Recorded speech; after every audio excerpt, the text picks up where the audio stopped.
Mohammad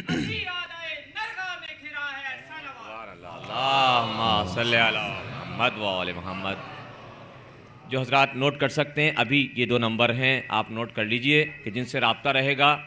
brother Shakir और brother Ali का ये 2 नंबर हैं, 05063138852, 05063138852, और दूसरा नंबर है 05086136337। ये दोनों नंबर्स मुसलसल खुले रहेंगे और इन पर जो है आप रब्ता कीजिएगा, तो इंशाअल्लाह मज़ीद मालूमात, मज़ीद प्रोग्राम्स के लिए आपको मिलती रहेंगी। बावाज़ बुलंद नारे सलावत।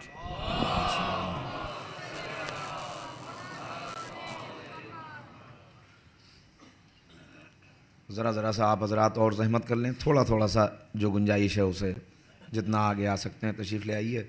बहुत से लोग बाहर खड़े हुए हैं मोमिनीन, उनको भी फ़र्श अज़ा पे आने का मौका मिल जाएगा।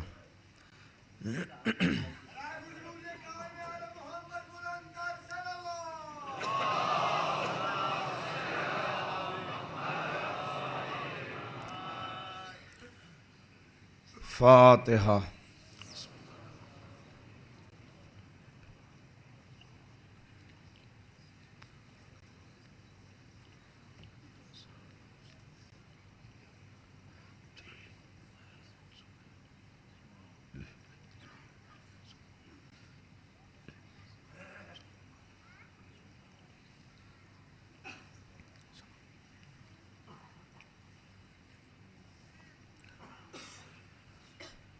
औज़ु बिल्लाहि मिनश्शैतानिर्रजीम। बिस्मिल्लाहिर्रहमानिर्रहीम।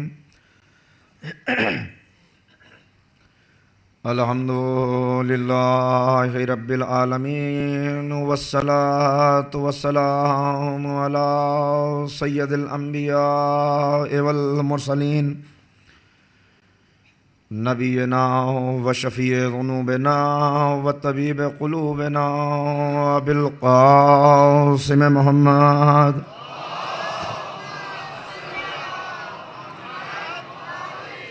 व आलिहि तय्यबीन ताहिरीन मासूमीन मज़लूमीन मुंतखबीन मुंतजबीन। अम्मा बादु फ़क़त क़ालल्लाहु तबारका व तआला फ़ी किताबिहिल मजीद वल फ़ुरक़ानिल हमीद व हुवा अस्दक़ुस सादिक़ीन। बिस्मिल्लाहिर रहमानिर रहीम। व सयअलमुल लज़ीना ज़लमू अय्या मुनक़लबिन यनक़लिबून। सलावत।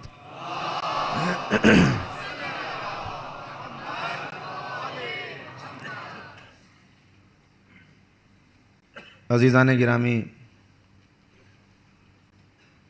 सूरह शोरा की इस आयत मुबारका के ज़िल में मुसलसल आपसे गुफ्तगू का सिलसिला जारी है। जो मारूज़ात अब तक मैंने आपकी खिदमत में गुजारिश की है, उनका माहसल यही है कि शियायान हैदर कर्रार हमेशा तारीख़ के जुल्म व सितम का निशाना रहे और हुकूमतों के चेहरे बदले, दौर बदला, नए नए हाकिम तख्ते हुकूमत के ऊपर मुतमक्किन हुए, मगर बूतराबियों के साथ उनके जुल्म का अंदाज नहीं बदला। और ये एक वाज़ेह हकीकत भी थी, इसलिए कि इसका ऐलान पहले ही पैगम्बर अकरम ने कर दिया था। एक शख्स खिदमत पैगम्बर में आया और उसने आके कहा कि अल्लाह के रसूल, मैं आपसे बहुत मोहब्बत करता हूँ। तो पैगम्बर ने इरशाद फरमाया कि अगर मुझसे मोहब्बत करता है तो फ़क्र व फाक़े के लिए तैयार हो जा। उसने सर झुका के कहा कि अल्लाह के रसूल, मैं आपके भाई अली इब्न अबी तालिब अलैहिस्सलातु वस्सलाम से भी बहुत मोहब्बत करता हूँ।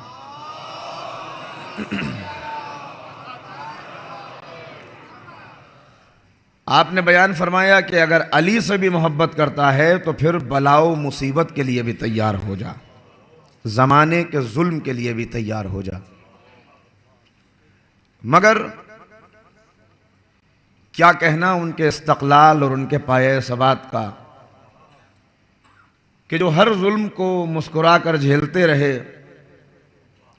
हर परेशानी और हर दौर के शदायत का मुकाबला करते रहे, मगर किसी भी वक्त उन्होंने अपने ईमान का सौदा नहीं किया। खुद मौलाए कायनात इरशाद फरमाते हैं कि अगर मुनाफिक के ऊपर सारी दुनिया उंडेल भी दी जाए, यानी सारी दुनिया की दौलत भी उसके कदमों में डाल दी जाए, तो वो मुझसे जर्रा बराबर मोहब्बत नहीं करेगा। अगर सारी दुनिया भी उसके सामने डाल दी जाए, वो मुझसे मोहब्बत नहीं करेगा। और मोमिन को अगर बफर्ज महाल मेरी तलवार से कोई गजन भी पहुंचे, कोई नुकसान भी पहुंचे, तब भी वो मुझसे जर्रा बराबर अदावत नहीं करेगा।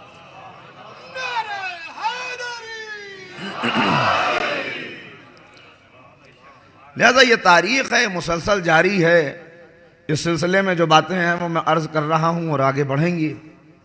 मगर इस वक्त चूंकि ये सिलसिला अज़ा की आखिरी मजलिस है, लिहाजा मुझे दामन फ़ज़ाइल को आगे नहीं बढ़ाना है। बस इतना अर्ज करना है, कल की मजलिस के ताल्लुक़ से कुछ बातें मेरे सामने आई, इसलिए कि ज़ाहिर है कि आम तौर पर यह होता है बाहर निकल के मजलिस के ऊपर तबसरे होते हैं।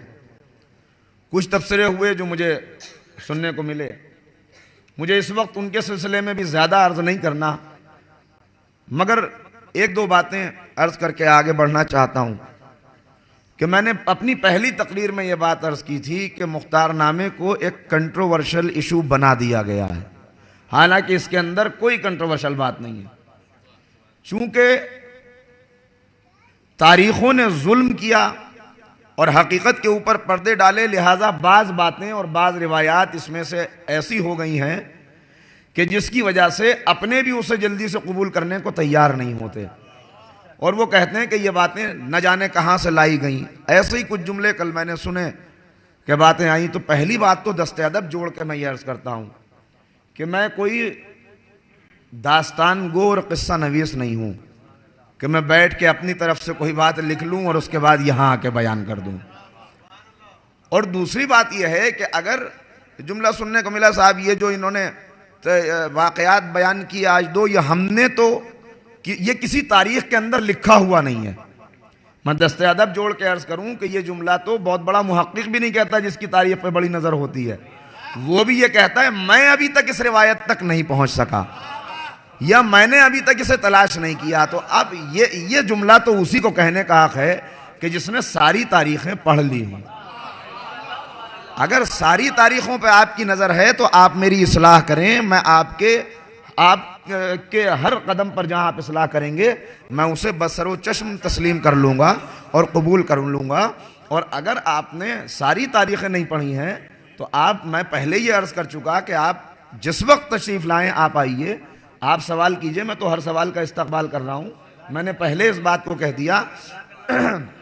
हाँ, इतना अर्ज़ कर देना चाहता हूँ कि यहाँ पे गुफ्तगू सुन के आपको ये एक मुख्तारनामा उठाएं और आप उसके अंदर तलाश करें, आप कहें साहब ये बात जो इन्होंने पढ़ दी है तो मुख्तारनामे में मिली नहीं। तो मैं पहले आपकी खिदमत में अर्ज़ कर चुका हूँ कि ये 90 से ज़्यादा किताबें हैं जिनका कलेक्शन मेरे पास है, जिसमें से मैंने अलग अलग जगह से निकाल के ये पूरी चीज़ों को कंपाइल किया है।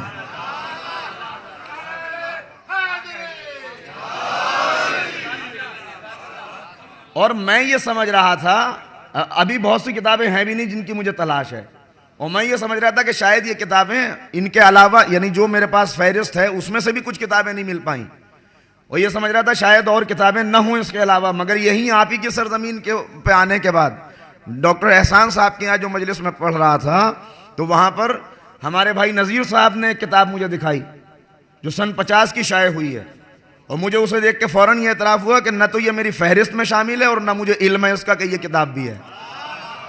तो ये उनकी तरफ से ताउन हुआ, उन्होंने वादा किया कि ये किताब मैं आपके हवाले कर दूंगा, इसलिए कि आपके काम की है ये। तो बस दस्ते अदब जोड़ के ये अर्ज़ है कि अगर ऐसी कोई बात है आप तशरीफ़ लाएँ, मैं आपको मुतमईन करूँगा, मैं वो बात दिखाऊँगा आपको। मगर ये ऐसा नहीं है कि वो चीज़ आपको, आप जाएंगे कहीं पर भी और लिखी हुई मिल जाएगी। ये अलग अलग जगह से ली हुई चीज़ें हैं।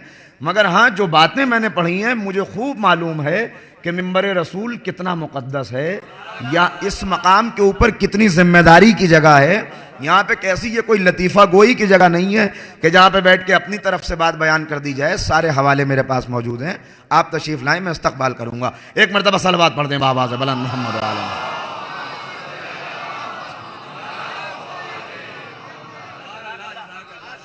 और उन एतराज़ात के ताल्लुक़ से रात की तकरीर में बात होगी। आप सुन ही चुके कि ये सिलसिला, अभी 3 तकरीरें मेरे पास और हैं, वो भी इसी मुख्तारनामे के हवाले से होंगी। और उसमें अगर आप कहेंगे तो मैं किताबें यहाँ पे ला के भी रखूँगा, जो 1-2 मेरे पास यहाँ पे हैं, इसलिए कि यहाँ किताबें लाने की बड़ी पाबंदी, मगर उसके बावजूद मैं कुछ चीज़ें ले कर आया हूँ, क्योंकि मेरे लिए ये सूरत, मुझे पहले से इल्म था कि ऐसी सूरत हाल आएगी, कुछ ऐसे सवालात आएंगे। तो कुछ किताबें मैं अपने साथ ले आया हूँ। जो नहीं ला पाया उसके लिए मैं हर वक्त हाजिर हूँ। ईमेल के ऊपर, टेलीफोन के ऊपर आप जब राबिता करेंगे मैं आपको जवाब दूंगा। अज़ीज़ान गिरामी, दूसरी बात, यह आया मुबारका जिसकी मैंने तिलावत की और जिस पर अभी तक मुझे पूरी तरह से उसका तर्जुमा और तशरीह करने का मौका भी नहीं मिल पाया। आज की मजलिस चूंकि सिलसिला अज़ा की आखिरी मजलिस है, और आज की रात जो आएगी वो बड़ी अहम रात है, इसलिए कि आज हम इमाम वक्त की ताजदारी का जश्न मनाएंगे। अपने वक्त के इमाम की इमामत का आगाज है आज से, आज की तारीख से।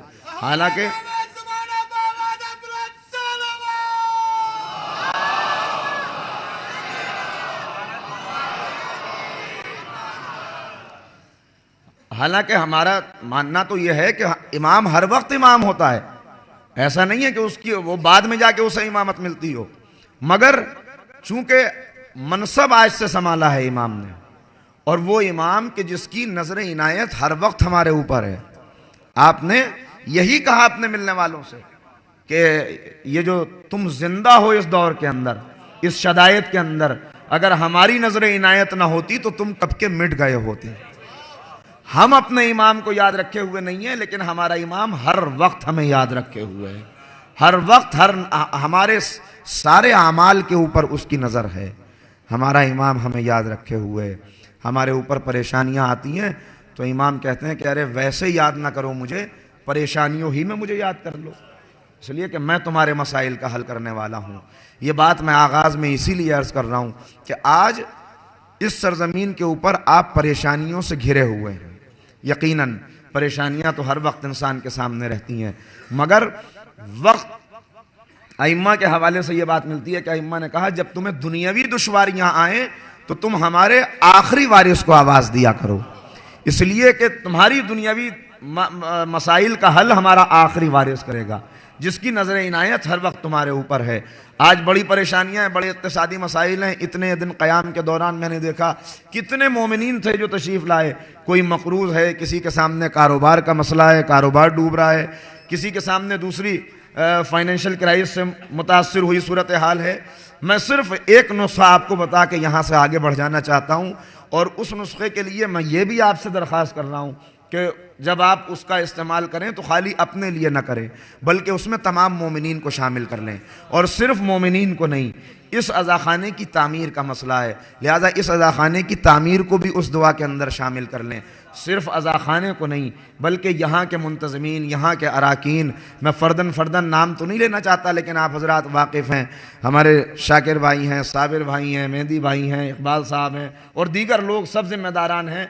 हकीकत यह है कि हम सब शामिल हैं उसके अंदर, तो हमारा ताउन इस एतबार से भी रहे कि हम हर दुआ में याद रखें अराकीन को, मुंतज़मीन को, कि वो इस सख्त मरहले से भी गुजर जाएं और तामीर का मरहला तय हो जाए। और हमारा ताउन भी, इसलिए कि ताउन के बगैर, मैंने कल आपकी खिदमत में अर्ज़ किया था, ये अल्लाह से कारोबार है बराह रास्त, ये सवाब जारिया है। जिसकी तरफ से एक ईंट भी लग गई, जिसकी तरफ से एक जर्रा भी शामिल हो गया, तो जब तक यहां जिक्र होता रहेगा उस वक्त तक उसे और उसके खानदान के तमाम मरहूमीन को फायदा पहुंचता रहेगा। लिहाजा इसमें इस तरफ भी आप मुतवज्जे हों। आपकी तवज्जो के बगैर और आपके ताउन के बगैर ये मरहले भी तय नहीं हो सकते।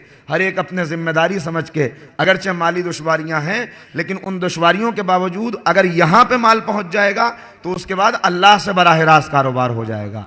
जैसे आप यहाँ से अपने घर भेजते हैं, अपने वतन, इस उम्मीद पर भेजते हैं कि जब हम वतन वापस जाएंगे तो यहाँ से भेजा हुआ माले दुनिया हमारे काम आएगा। इसी तरह मोमिन का हकीकी वतन वो नहीं है कि जहाँ पे आपकी निगाह है। मोमिन का हकीकी वतन जन्नत है, मोमिन का हकीकी वतन दारे आखिरत है।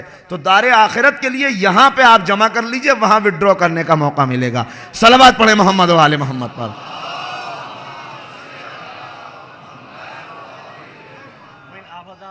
से एक मरतबा और कि आप हजरत जितना अपने दरमियान सिमट सकते हैं जरा सा जगह बना लें अपने मोमिन भाइयों के लिए। बाहर बहुत सारे लोग हैं जो कि मुंतज़िर हैं आप हजरात की कि आप उनके लिए जगह बनाएं। आप हजरात अपने दरमियान जगह बना लीजिए, थोड़ा सिमट जाइए। आखिरी मजलिस से आज इंशाअल्लाह, उसके बाद रहमत तमाम है, जितना सिमट सकते हैं सिमट जाइए। आगे आगे आप लोग भी साइड में से, जो पीछे वाले हजरात हैं तो पीछे वाले उठकर आगे आ जाइए। आप हजरात भी पीछे वाले उठकर आ जाए, बीच में से उठ जाइए, आप आगे आ जाइए।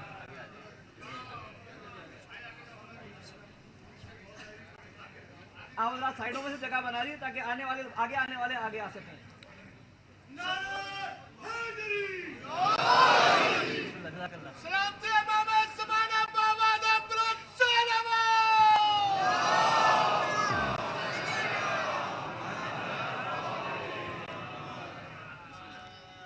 तो अजीज़ा ने गिरामी, ये बातें थी जो मुझे अर्ज़ करना थी, और नुस्खा ये है, बस उसके ऊपर बात को मैं अपने ख़त्म करता हूँ। क्या आपने दुआए आशूरा के, ज़ियारत आशूरा के फ़ज़ाइल व कमालात तो पढ़े ही हैं और उसकी बरकतों को आपने महसूस किया है।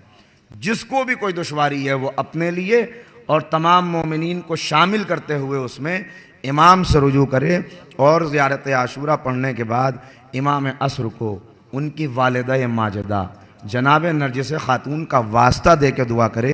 इंशाअल्लाह बहुत जल्द मसाइल हल हो जाएंगे और रास्ते के सारे पत्थर और सारी दुश्वारियाँ दूर हो जाएंगी। इसलिए कि इमाम, आपको इल्म है, यह आज़ादारी, यह आंसू, अब भी जब आंसू आ जाएं अपने मसाइल को याद कर लीजिएगा। इसलिए कि वक्त का इमाम भी हर रोज़ गिरिया करता है याद करके। इमाम कहते हैं जब अपनी परेशानियाँ आएँ और तुम्हारा किसी भी दुनिया के मसले पर रोने को दिल चाहे तो मेरे जद की परेशानी को याद करके रो लेना, मेरे जद को याद करके रोना। मैंने इसीलिए यह आयत तिलावत की जिसको मैं अभी तक तशरीह नहीं कर सका। वसयअलमुल्लज़ीना ज़लमू अय्या मुनक़लबिन यनक़लिबून। जुल्म करने वाले जान लें कि वो मुनक़लिब किए जाएंगे, वो ज़ेरो ज़बर किए जाएंगे। इंशाअल्लाह उस वक्त तक हम रोते रहेंगे, हम गिरिया करते रहेंगे, हमारा ये गिरिया जारी रहेगा उस वक्त तक जब तक आज़ादारी का ये सियाह परचम इंतकाम हुसैन के सुर्ख परचम में तब्दील नहीं हो जाता, जब तक मुंतकिम खून हुसैन तशरीफ़ नहीं ले आते, जब तक हम इमाम के हमरकाब होकर दुश्मनों से इंतकाम नहीं ले लेते। वरना इंतकाम सिर्फ हम नहीं रो रहे, मैं आपकी खिदमत में अर्ज़ करूं, बल्कि वाक़े करबला के बाद कितने इनकलाबात हैं जो रूनुमा हुए। आसमान का इनकलाब, ज़मीन का इनकलाब। आपने अगर रिवायात के ऊपर निगाह होगी तो आपको मालूम होगा कि कितने इनकलाब हुए। शहादत इमाम हुसैन के बाद आसमान इस तरह सुर्ख हो गया था कि जैसे आसमान ने खून की सुर्ख चादर तान ली हो। शहादत इमाम के वक्त आसमान पर इतनी सियाह घटा छाई थी कि लोगों को दिन के अंदर तारे नजर आने लगे थे और कातिलों को ये गुमान हो गया था कि अब क़यामत आने वाली है। ये रिवायात मौजूद हैं, आसमान से खून के कतरे गिरते थे। 6 महीने तक ये सुर्खी इसी अंदाज में रही और कोई ज़र्फ़ ऐसा नहीं होता था कि जो शाम में या कूफे के अंदर खुले हुए आसमान के नीचे रखा हुआ हो और वो खून से पुर न हो जाता हो, उसके अंदर खून के कतरे न गिरते हों। कोई कपड़ा ऐसा नहीं होता था कि जो सहने खाना में सुखाने के लिए डाला जाए और उसके ऊपर खून के कतरे ना आ जाएं। ज़मीन का कोई पत्थर ऐसा नहीं था कि जिस पत्थर को उठाया जाए और उसके नीचे से खून उबलता हुआ नज़र ना आए। हद ये है, वाक़यात मौजूद हैं। मैं कहाँ तक आपकी खिदमत में अर्ज़ करूँ। जब सरे इमाम मज़लूम उलूम और सरहाए शोहदा को दारुल इमारा में लाया गया कूफे के अंदर, तो कूफे की दारुल इमारा की दीवारों से खून रिस रहा था। ऐसा महसूस होता था दीवारें गिरिया कर रही हैं, दीवारें रो रही हैं।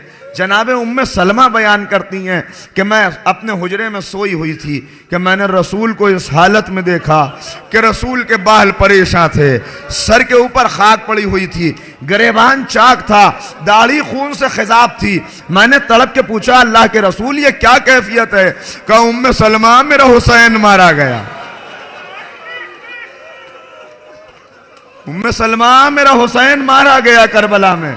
उम्मे सलमा कहती है मैं तड़प के उठी और अब जो मैं उठी मैं जल्दी से उस शीशे के करीब गई जहां खाके करबला रखी हुई थी, तो मैंने देखा ताजा खून जोश मार रहा था। इतना गिरिया किया जमा जनाबे उम्मे सलमा ने के बेहोश हो गई गिरिया करते करते। इब्ने अब्बास बयान करते हैं, ये सारी रिवायात वो हैं जो हर किताब के अंदर सुन्नी और शिया लिखी हुई हैं। इब्ने अब्बास बयान करते हैं कि मैं सोया हुआ था कि मैंने रसूल को देखा इस आलम में कि पूरे लिबास पर गर्द पड़ी हुई है। गिरेबान चाह के मैंने कहा अल्लाह के रसूल गर्द आलूद है? कहा ये खाके करबला है जिसके अंदर मेरा हुसैन आज लौट रहा है। इब्ने अब्बास कहते हैं मैं बेदार हुआ, मैंने उस दिन और तारीख और वक्त को नोट करके रख लिया, इसलिए कि मुझे तरद्दुद था। यहां तक कि शहादत हुसैन की खबर आई तो वही वक्त था, वही तारीख थी और बिल्कुल वही कैफियत थी। अज़ादारों, जनाब उम्मे सलमा बयान करती हैं कि मैंने जिन्नात का रोना सुना, उनके नोहे सुने। कहती हैं मैंने रसूल के वक्त पे ये नोहा सुना था और दोबारा शहादत हुसैन के मौके पे ये नोहा सुना। उन्होंने वो नोहे लिखे भी तारीख के अंदर महफूज हैं और उलमा का हमारा ये बयान है कि आज अहले बैत की पसंदीदा ज़ाकिरी ये जो सोज़खानी और नोहा खानी आप सुनते हैं ये शायद उसी वक्त से चली। इसकी बिना रखने वाली जिन्नात की वो औरतें हैं कि जिन्होंने फिजा के अंदर गिरिया करके हुसैन का पुरसा पेश किया था। अजीजों, हर चीज रो रही थी। ये क्यों रो रहे थे? अच्छा, आज आसमान क्यों नहीं रो रहा? आज जमीन क्यों गिरिया नहीं कर रही? याद रखिए, हम जितना अपने ऊपर फक्र करें और जितना सजदा शुक्र इस नेमत उज़्मा पे करें वो कम है। इसीलिए मैं बार बार कहता हूं, ऐ लोगों, हमारे रोने पे पाबंदी न लगाओ, हमारे गिरिया पर पाबंदी न लगाओ, हमें रोने दो। इसलिए कि जब तक हम रो रहे हैं उस वक्त तक आसमान खामोश है, जमीन चुप है। जिस दिन हम रोना बंद कर देंगे आसमान फिर से लहू बरसाएगा, जमीन में फिर से लहू उबलेगा। इसलिए कि उस वक्त आसमान क्यों रो रहा था, जमीन क्यों रो रही थी? कि जिन्हें रोने का हक था उन्हें रोने नहीं दिया जा रहा था। तो आसमान ने कहा ज़ैनब अगर तू न रोएगी तो मैं रोऊंगा, सैयद सज्जाद अगर तुम न रोओगे तो जमीन रोएगी।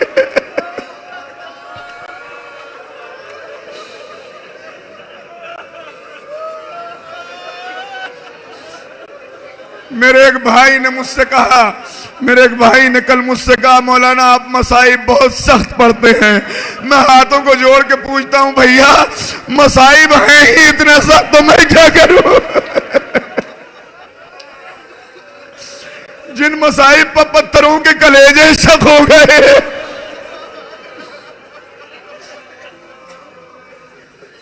अजीजों, जरा याद कीजिए, आज आप अलविदाई मजलिस के लिए आए हैं तो आपका दिल अंदर से कितना गिरिया कर रहा है। इसलिए कि आप जानते हैं आज के बाद अरे मेरी यह आखिरी तकरीर होगी और आपका यह आखिरी गिरिया होगा। इसके बाद जो जिंदा रहेगा वो अगले साल फिर फर्श अज़ा पाएगा और जो दुनिया से चला गया, ए माबूद अगर हम दुनिया से चले भी जाएं तो आइंदा बरस हमारी रूह को फर्श अज़ा के ऊपर भेज देना। ए आका हमें माफ कर देना, हम ऐसा न रो सके जैसा रोने का हक था। आका हम दिल भर के मातम न कर सके, मौला हमसे मेहमान नवाजी न हो सकी। अरे ये आखिरी मजलिस है, कल यहाँ पे सन्नाटा होगा, कल यहाँ पे वीराना होगा। इसलिए कि जन्नत की जो शहजादी मेहमान आई है कल वो चली जाएगी। ए बीबी हमसे कोई खता हो गई हो तो माफ कर दीजिएगा। ए शहजादी अपने आजाद अपने बेटे पर रोने वालों के गुनाहों को बख्शने के लिए सिफारिश कर दीजिएगा। ए बीबी, आखिरत में हमारी शिफात कीजिएगा।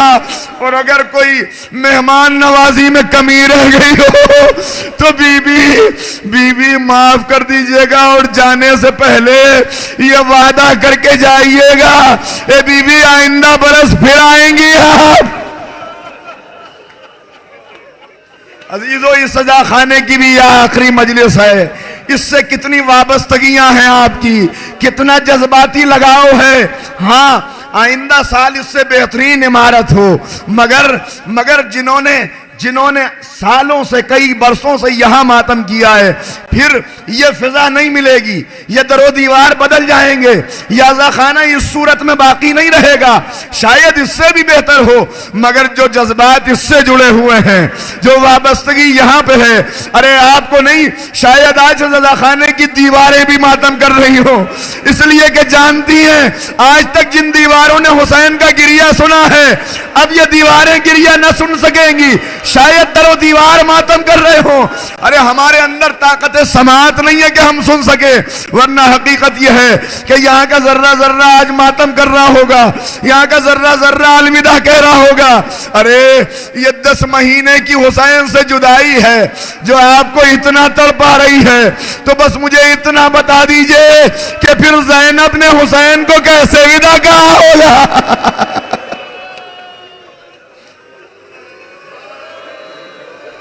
अरे ज़ैनब ने कैसे विदा कहा होगा, जिसे मालूम था कि अब भाई का चेहरा देखने को न मिलेगा। अरे रिवायत की लफ्जें हैं कि जब रुखसते आखिर के लिए इमाम आए तो भाई भी सर झुकाए था, बहन भी सर झुकाए थी। न भाई कुछ कहता था न बहन कुछ कहती थी, दोनों खामोश खड़े थे। रिवायत का अजीब फिक्रा है, ऐसा लगता था दोनों भाई बहन की रूह निकल गई हो। कुछ देर इसी आलम में हुसैन खड़े रहे और उसके बाद बस एक जुमला कहा, ज़ैनब मेरी ज़ैनब, मेरी प्यारी बहन ज़ैनब, अगर 100 बरस भी कोई जीता तो फिर उसके बाद एक दिन जुदाई है बहन मुझे मुस्कुरा के रुखसत कर दो, बहन मुझे मुस्कुरा के रुखसत करो, गले में बाहें डाल के रुखसत करो। ज़ैनब ने तड़प के कहा, भैया कोई बहन ऐसी भी है जो मरने के लिए भाई को भेजे और मुस्कुरा के रुखसत करे। कहा ज़ैनब तुम आम बहन नहीं हो, तुम अब्बास की बहन हो।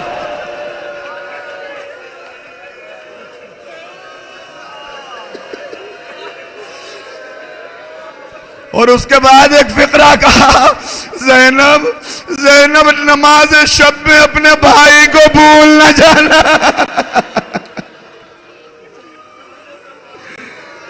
ज़ैनब नमाज शब में भाई को भूल न जाना। अरे अभी ये गुफ्तगू हो रही थी कि एक जालिम ने आवाज दे के कहा, हुसैन क्या डर गए जो खेमे में बैठ गए? क्या आप कोई अली अकबर जैसा जवान नहीं है? क्या आप कोई अब्बास जैसा बहादुर नहीं है? ज़ैनब ने ये फिक्र सुने। अली की बेटी ने एक मरतबा आवाज दी, भैया जाते जाते बहन की एक ख्वाहिश पूरी कर दो, एक ख्वाहिश पूरी कर दो।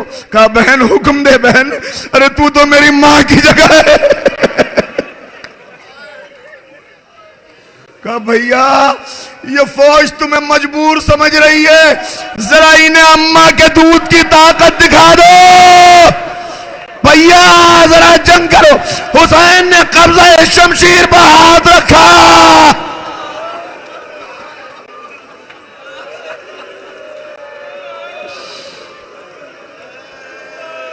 और इसके बाद जब भाई बहन का सामना हुआ तो शिमर का खंजर था, हुसैन का गला था, ज़ैनब की आहें थी, ज़ैनब के आंसू थे।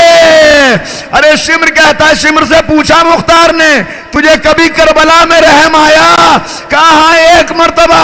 का कौन सा मौका था? का भाई ज़िबा हो रहा था और ज़ैनब कभी इधर से उधर, उधर से इधर सर पीट के कहती थी, अरे मेरा भैया प्यासा है।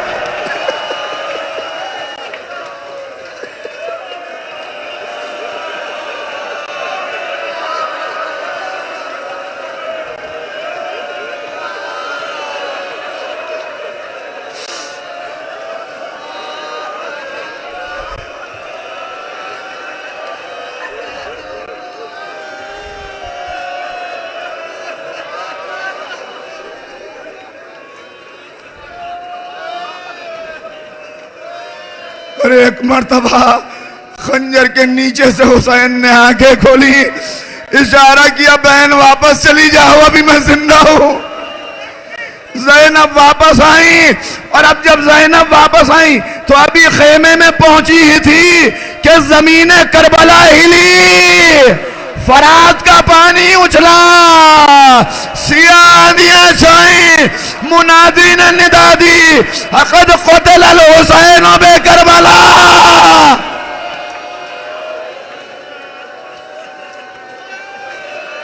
और इसके बाद जालिमों ने वो जुल्म किया।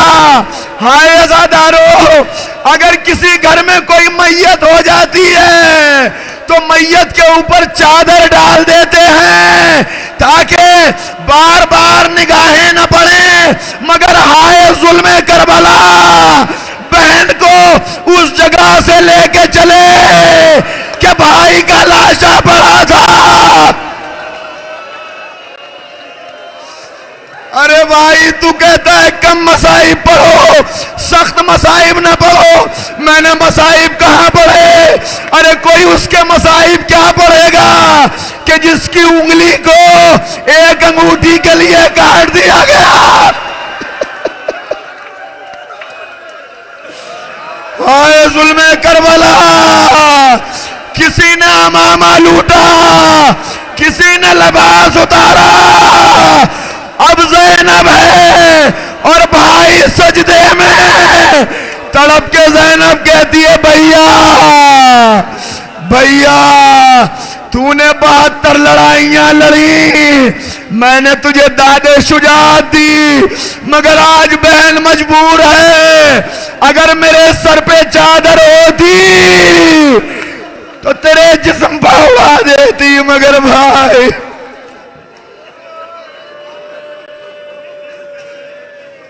भाई मेरे भाई दुआ करना। जब तू किसी मार्के पे जाता था मेरे भैया, मैं दुआ करती थी पालने वाले मेरा हुसैन कामयाब रहे, मेरा भाई कामयाब रहे। अब ज़ैनब कूफा फतह करने चली है, भैया मेरे लिए दुआ करना कि तेरी बहन भी कामयाब रहे। ए भाई तेरे पास एक लश्कर था, मेरे पास भी एक लश्कर है, मगर तेरे लश्कर के हाथ में तलवार थी, मेरे लश्कर के हाथ पसे गर्दन बंधे। अरे ये आखिरी सलाम है, हम कैसे सलाम करें? सलाम है बीवियों, सलाम उन बीवियों पर कि जो नाकों पे इस तरह सवार थी कि जब नाके तेज दौड़े तो बच्चे गोदियों से उछल के जमीन के ऊपर गिर गए। अरे माँ चिल्लाती थी या अली मेरा बच्चा।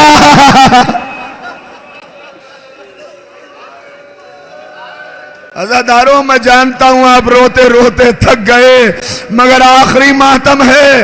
अरे जब भी रोते रोते थक जाओ तो बस एक तसव्वुर करना कि आपका एक इमाम 35 साल तक रोया है, 35 साल तक एक इमाम रोया। आखिरी मातम, अब जो जिंदा रहेगा उसे फिर फर्श अज़ा मिलेगी। अरे जब भी इमाम से किसी ने पूछा मौला सबसे ज्यादा मुसीबत कहां पड़ी, अरे ये नहीं कहा कि अली अकबर के जब बर्छी लगी थी, ये नहीं कहा चचा के जब बाजू कटे थे, एक ही जुमला कहा अच्छा। अरे शाम में कौन सी मुसीबत सबसे बड़ी थी? यह मुसीबत सुनिए, कौन सी मुसीबत सबसे बड़ी थी शाम में? जानते हैं सबसे बड़ी मुसीबत कि जब अली की बेटी को यजीद के दरबार में जाना था। कहां फातिमा की बेटी, कहां शराबी का दरबार। अरे अब इमाम की रिवायत सुनाता हूं, इमाम बयान करते हैं सबसे बड़ी मुसीबत। हाँ ले लीजिए, सांस ले लीजिए, सांस ले लीजिए, बस 2-3 मिनट और पढ़ूंगा, सुनिए। इमाम बयान करते हैं, इमाम से पूछा मौला शाम में सबसे बड़ी मुसीबत, सबसे बड़ी मुसीबत उस वक्त थी कि जब बाबू शाह के ऊपर बीवियों का काफिला खड़ा हुआ था। इमाम कहते हैं ये वो वक्त था कि जब मैंने बीवियों के चेहरे को देखा,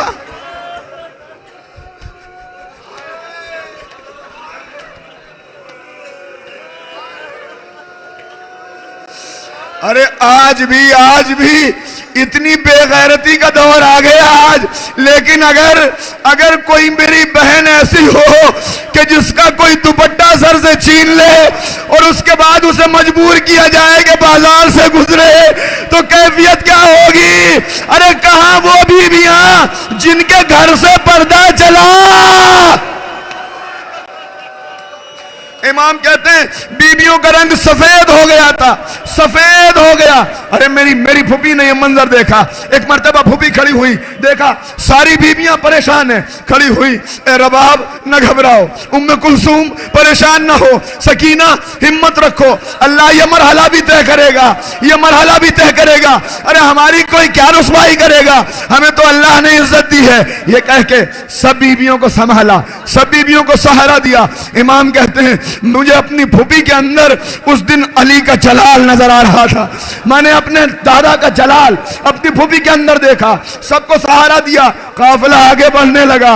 लेकिन जब चंद कदम बढ़े और ज़ैनब ने देखा कि कुछ लोग शहीदों के सर लिए हैं, कुछ लोग तबल बजा रहे हैं, तो एक मर्तबा अली की बेटी जमीन के ऊपर बैठी, जानू पे हाथ मारा और कहा वाह गुर्बता, हाय गुर्बत। इमाम कहता मैं जल्दी से आगे बढ़ा, मैं जल्दी से आगे आया। मैंने कहा फूफी अम्मा आप तो सबको हिम्मत बना रही थी। फूफी अम्मा क्या हुआ? कहा मेरे लाल सुन, मैं 21वीं रमजान थी, 19वीं रमजान थी, मेरे बाबा का सर मेरी आगोश में था, मैं गिरिया कर रही थी, आंसू बाबा के चेहरे पे गिरे। बाबा ने आंखों को खोला, कहा ज़ैनब अभी न रो, ज़ैनब हिम्मत रखो, बड़े मरहले तय करने हैं। बाबा ने मुझे खबर दी ज़ैनब तेरी सबसे बड़ी मुसीबत वो होगी कि जिस दिन यजीद के दरबार में जाना होगा। मैंने कहा बाबा मुझसे एक वादा कीजिए। बाबा जब ये बड़ी मुसीबत आएगी, बाबा आप मेरी हिम्मत बनाने के लिए आ जाएंगे, आप आ जाएंगे। ऐ सज्जाद बाबा ने वादा किया था, मगर हाय इतनी बड़ी मुसीबत है, अभी तक मेरा बाबा नहीं आया। अरे ये गुफ्तगू कर रही थी कि एक मर्तबा ज़ैनब खड़ी हुई, अस्सलाम अलैकुम या अमीर अल-मोमिनीन।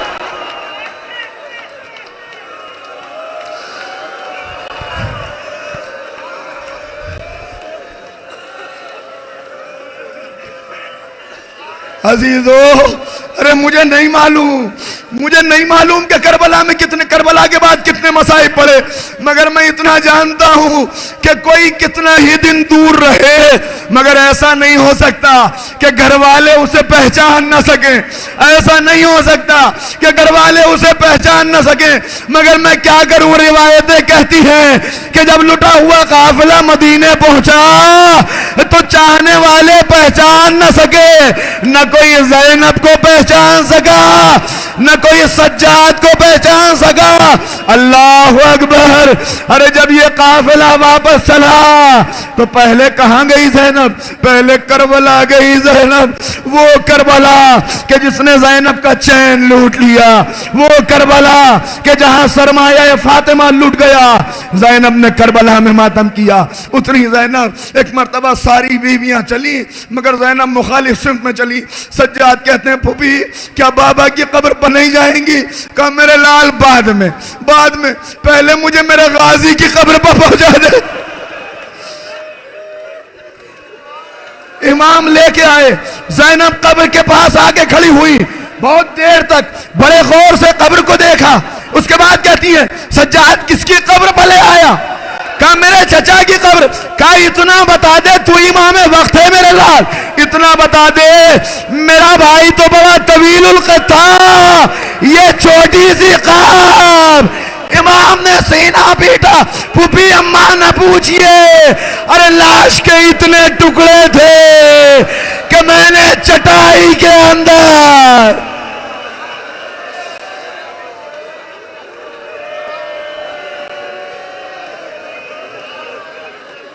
भाई को अलविदा कहा, करबला को अलविदा कहा, ज़ैनब चली, सरहद मदीना नजर आई।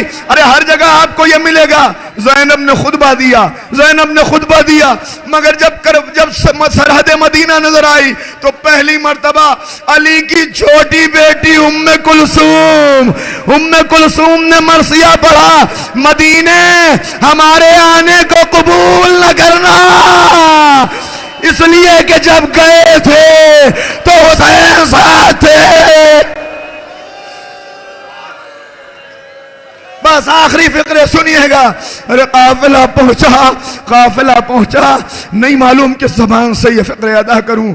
बशीर कहता है कि मैं एक एक महल्ले के अंदर गया, मैंने जाके इत्तला दी, इत्तला पहुंची, बस 4 जुमले और पढ़ूंगा कि इत्तला पहुंची। अरे न जाने कैसा कैद खाना था, कैसे अय्याम गुजारे नहीं मालूम।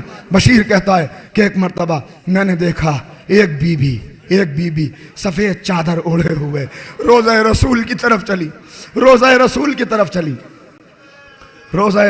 तरफ चंद कदम बढ़ी थी कि देखा रास्ते में कोई अरब बैठा हुआ। एक मर्तबा आवाज दे के कहा, ऐ शेख रास्ते से हट जा, मैं रोज़ा रसूल पर जाना चाहती हूँ। शेख रास्ते से हट जा, मैं रोज़ा रसूल पर जाना चाहती हूँ। मगर वो शख्स न हटा। एक मर्तबा बीबी ने चेहरा उठाया, कहा, ए शेख तू जानता है मैं कौन हूं? मैं अली की बेवा हूं, मैं अब्बास की मां हूं, रास्ते से हट जा, मैं रोज़ा रसूल पे जाती हूं। अरे एक मर्तबा सहारा लेके वो शख्स खड़ा हुआ, कहा, ए दादी, अरे किसको हटा रही हो? मैं सैयदे सज्जाद। कहे मेरे लाल, ये बाल सफेद कैसे हो गए? बाल सफेद कैसे हो गए? कहा दादी न पूछो, ये पूछो हम जिंदा कैसे आ गए? कहा मेरे लाल, मेरा हुसैन कहाँ है? मेरा हुसैन कहाँ है? कहा दादी शहीद हो गया, दादी हुसैन शहीद हो गया। कहा जरा मुझे बयान करो मेरा लाल जब रुखसत हुआ तो किस अंदाज से रुखसत हुआ? कहा दादी फूफी अम्मा से पूछिए, इसलिए कि हुसैन को आखिरी मर्तबा घोड़े के ऊपर मेरी फूफी ज़ैनब ने सवार कराया। कहा क्या कहा? जरा फिर से कहना मेरे लाल। कहा ज़ैनब ने हुसैन को सवार कराया, यह सुनना था।